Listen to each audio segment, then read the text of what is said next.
दाजीला पण कळत नाही. बरं जाऊ दे, लय नको मनावर घेऊ तू. मी तसं दाजीला बोलतो का बायकोची काळजी घेतली पाहिजे. आता काय बा एवढ्या मोठ्या माणसाला मी तरी कसं बोलावं, मला बी लाज वाटते बा. जाऊ दे तू, त्यांचं लय मनावर न घेऊ. मी आलो ना आता. चल बरं, तुला पहिलं दवाखान्यात नेतो. चल बरं ताई.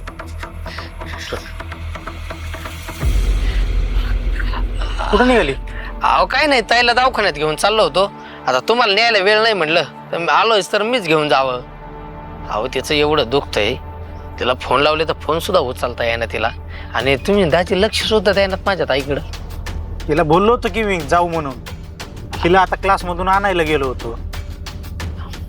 आजचे दिवस ताई बी क्लासला नसते गेलं तर काय झालं असतं बरं. तिने स्वयंपाक नाही केला, अजून जेवली नाही, आका चेहरा उतरलाय तिचा. एक दिवस थांबायचं की ताई तुम्ही स्वयंपाक करा. एक गोष्ट मला सांग, तुझी काळजी घेत नाही का मी? अहो मी कुठं असं म्हणले, पण तुम्हाला मी जेवण आणा म्हणले तर तुम्ही गेले तर तिकडच बसले.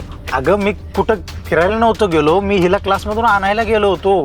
म्हणलं आणल्यानंतर तुला घेऊन जावं, तेवढंच तुम्ही आला.